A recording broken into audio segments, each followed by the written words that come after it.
প্রিয় ছাত্রছাত্রী, আজকে আমি তোমাদের কেবিএর মাধ্যমে ক্লাস 6-এর পরিবেশ ও বিজ্ঞানের যে সমস্ত প্রশ্নগুলো দেওয়া আছে থার্ড সামেটিভের জন্য অর্থাৎ তৃতীয় পর্যায়কারী মূল্যায়নের জন্য স্কুল নম্বর 13 পেজ নম্বর 243, সেখানে যে সমস্ত প্রশ্নগুলো দেওয়া আছে সমস্ত প্রশ্নের উত্তর আমরা আলোচনা করবো আজকে এই ভিডিওর মাধ্যমে। তোমরা ভিডিওটা শুরু থেকে শেষ অবধি অবশ্যই দেখবে এবং চ্যানেলে যদি নতুন থাকে অবশ্যই চ্যানেলটাকে সাবস্ক্রাইব করে রাখবে পরবর্তী স্কুলগুলোর প্রশ্ন উত্তর পাওয়ার জন্য।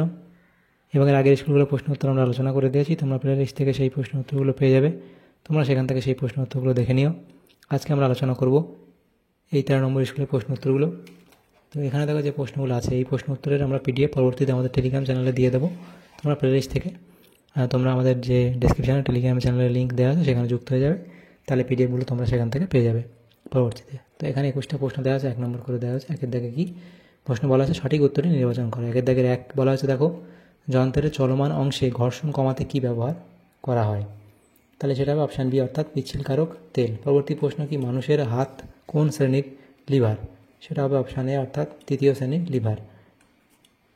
পরবর্তী প্রশ্ন দেখো যন্ত্রের সাহায্যে কম বল প্রয়োগে কীরকম বাধা অতিক্রম করা যায়, তাহলে সেটা হবে কি বেশি বাধা অতিক্রম করা যায়। পরবর্তী প্রশ্ন পদার্থ কোনটি মোনেরা রাজ্যের অন্তর্ভুক্ত, তো এটা এখানে হবে কি অপশান ডি অর্থাৎ ব্যাকটেরিয়া। পরবর্তী প্রশ্ন কি তোমার এলাকায় ঝোপের মতো দেখতে কিছু গাছ আছে, ওই গাছগুলিতে অনেক ডালপালা আছে তবে গাছগুলি খুব বেশি লম্বা নয়, কাষ্ঠল কাণ্ড গুঁড়িবিহীন, এই গাছগুলি হলো, এটা হবে গুল্ম অপশান সি।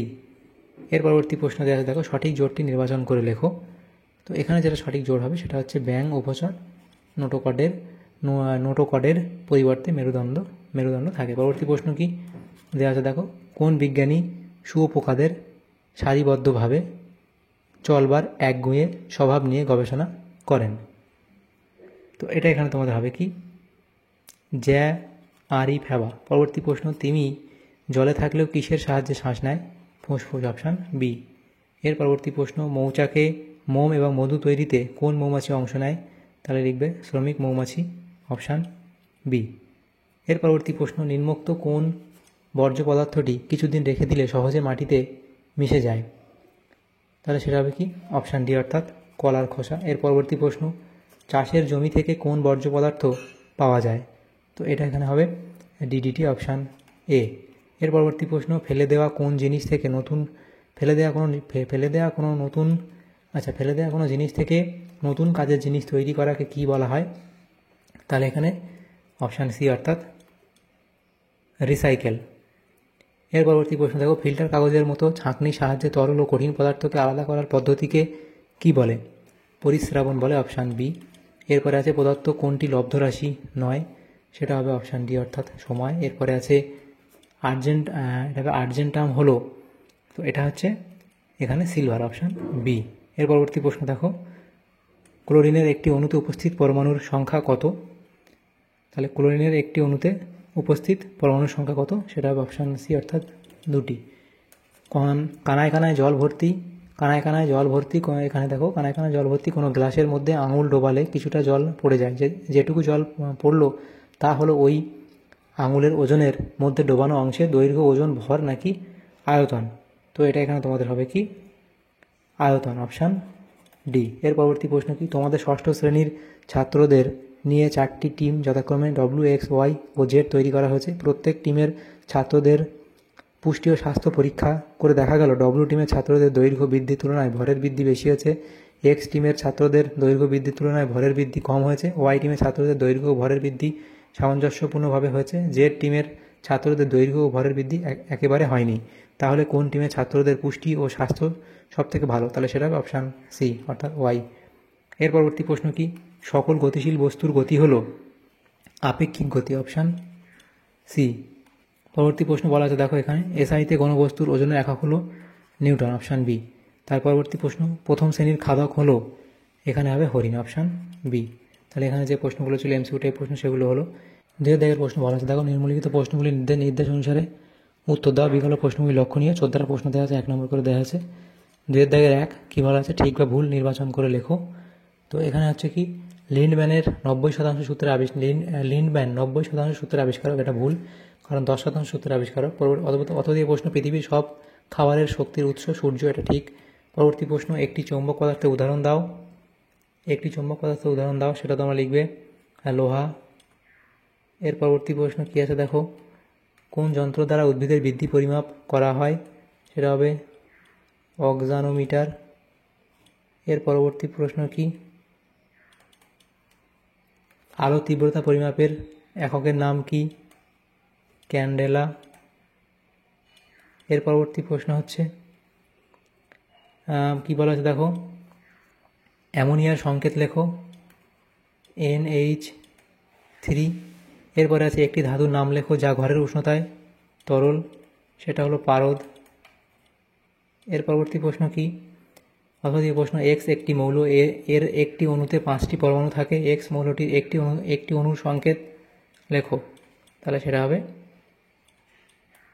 এভাবে লিখতে হবে। পরবর্তী প্রশ্ন কি, দেখো পাশের ছবিতে যে গাছটি দেখতে পাচ্ছ সেটি অপুষ্পক পুকুরের ধারে জল কাদার জায়গায় হয়, এর কচি পাতা কুকুরের লেজের মতো গুটিয়ে থাকে, এই গাছটির নাম কি? তো এটা সম্ভবত তোমাদের এখানে হবে যে এটা হচ্ছে ঢেঁকি শাক, এরকম কিছু একটা হবে এটা, হ্যাঁ, ফান জাতীয় উদ্ভিদ। তো এটা একবার তোমরা তোমাদের টিচার থেকে দেখে নিও প্রশ্নটা, এই প্রশ্নটা। পরবর্তী প্রশ্ন কি, প্রোটোজোয়ার অন্তর্গত একটি প্রাণীর নাম লেখো। লিখবে অ্যামিবা। পরবর্তী প্রশ্ন কি, তোমার বাড়ি থেকে পাওয়া যায় এরূপ একটি বর্জ্য পদার্থের নাম লেখো। লিখবে শাক সবজির খোসা, সবজির খোসা লিখবে।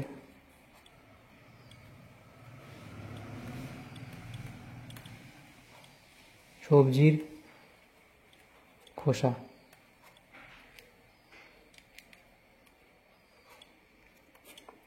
পরবর্তী প্রশ্নগুলো দেখো দেওয়া আছে 10 দাগের, কোন ধরনের বর্জ্য পদার্থে জীবাণু থাকার সম্ভাবনা সবথেকে বেশি থাকে? তাহলে এটা কি লিখবে, যে চিকিৎসা সংক্রান্ত বর্জ্য পদার্থে। চিকিৎসা সংক্রান্ত বর্জ্য পদার্থে।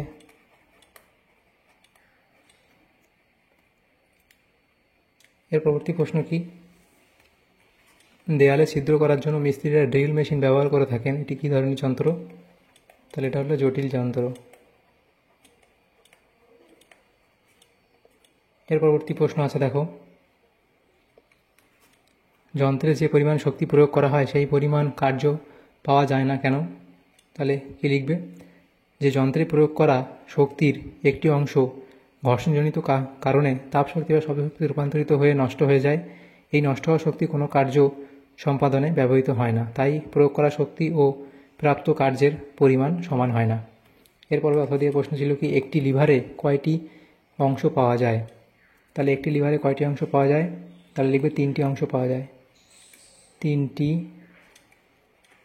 অংশ পাওয়া যায়, 3টি অংশ পাওয়া যায়। তাহলে 1 হচ্ছে কি ভর, 2 হচ্ছে আলম্ব এবং 3 হচ্ছে কি বল। তিমিরা শব্দ করে কেন? তাহলে তোমরা লিখবে তিমিরা শব্দ করে কেন, সেটা তোমরা লিখবে যে নিজেদের মধ্যে যোগাযোগ স্থাপনের জন্য,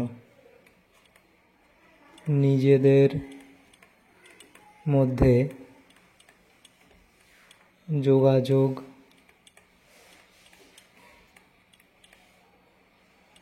স্থাপনের জন্য।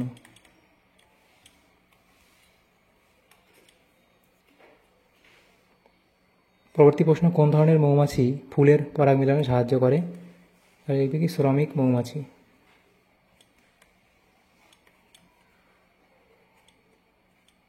এর পরবর্তী প্রশ্ন 3 দাগের যে প্রশ্নগুলো আছে দেখো 2 নম্বর করে দেওয়া 7টা প্রশ্ন, সেগুলো নেক্সট পেজে আলোচনা করব। তো এখানে দেখো যে আছে প্রথম যে প্রশ্ন, যন্ত্রের পরিচর্যার প্রয়োজন কেন হয় সেটা লিখবে। চক্র ও অক্ষদণ্ড ব্যবহার হয় এমন এরূপ 2টি যন্ত্রের নাম লেখো। রেডিও নব, স্ক্রুড্রাইভার। কোন গাছের পাতার শিরাগুলি জলের মতো হয়? লিখবে দ্বিবীজপত্রী উদ্ভিদের যে উদাহরণ দেবে তোমরা। সেই গাছের বীজপত্রের সংখ্যা কত? 2টি। যে ধরনের মশার কামড়ে ডেঙ্গি হওয়ার সম্ভাবনা থাকে তার বৈশিষ্ট্য লেখো। তোমার এডিস মশার কারণে তার যে বৈশিষ্ট্য লিখবে। দিয়ে প্রশ্ন, শিম্পাঞ্জির খাদ্য সংগ্রহ পদ্ধতিটি লেখো। এরপরে প্রশ্ন দেখো দেওয়া আছে, একটি কঠিন ও একটি গ্যাসীয় বর্জ্য পদার্থের উদাহরণ দাও। তাহলে একটি কঠিন বর্জ্য পদার্থ লিখবে প্লাস্টিক বা শাকসবজির এরা উচ্ছিষ্টাংশ বা শাকসবজির অবশিষ্টাংশ। আর এখানে লিখবে প্লাস্টিক লিখবে। এই যে একটি গ্যাসীয় পদার্থের উদাহরণ যানবাহন বা কলকারখানার ধোঁয়া থেকে নির্গত কার্বন মনোক্সাইড বা সালফার ডাইঅক্সাইড। পরবর্তী প্রশ্ন, ইলেকট্রিক ইস্ত্রি চালু করা হলো, এখানে কোন শক্তিতে রূপান্তরিত হচ্ছে? লিখবে তড়িৎ শক্তি বা বিদ্যুৎ শক্তি থেকে তাপশক্তিতে রূপান্তরিত হচ্ছে। অথবা দিয়ে প্রশ্ন, নমস্কারের ভঙ্গিতে দুহাত জোর করে রাখো, এবার দু হাতের তালু পরস্পর ঘষো, তাপ অনুভূত হবে, এর কারণ কি সেটা লিখবে। এর পরবর্তী প্রশ্ন, তোমার কাছে একটি ফুটবল আছে যার ক্ষেত্রফল পরিমাপ করতে প্রদত্ত সম্পর্কটি ব্যবহার করা হয়। ক্ষেত্রফল, আচ্ছা এখানে এটা প্রশ্নটা কী ছিল লাগবে দেখি। ক্ষেত্রফল ইকুয়ালস টু কী আছে? ক্ষেত্রফল ইকুয়ালস টু পাই ইন্টু ব্যাস। এখানে পাইয়ের মান কত? আচ্ছা এখানে এটা পাইয়ের মান কত? পাই ইন্টু ব্যাস, এখানে পাইয়ের মান কত? পাইয়ের মান আমরা জানি 22/7, অথবা তোমরা এটাও লিখতে পারো, এটা 22/7 থেকে হয়তো কত হয়, 3.14 এরকম একটা হয়।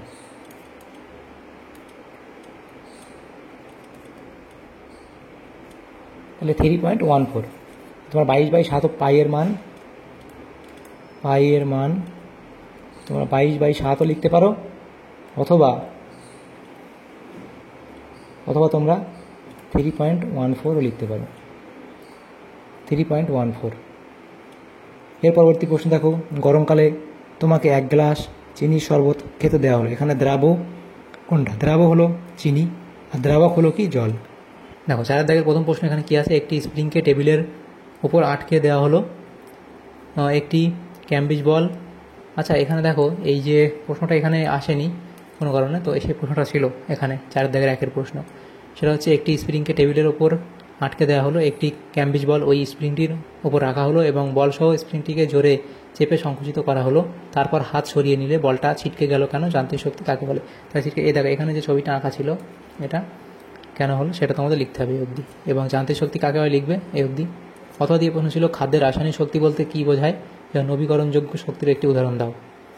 তাহলে খাদ্যের রাসায়নিক শক্তি কাকে বলে লিখবে, নবীকরণযোগ্য শক্তির একটি উদাহরণ সৌরশক্তি, বায়ুশক্তি লিখে দেবে। পরবর্তী প্রশ্ন, কোন রাশির একক কেলভিন? তাপমাত্রা বা উষ্ণতার একক কেলভিন। ঘনত্ব পরিমাপ করতে কোন রাশি ব্যবহার করা হয়?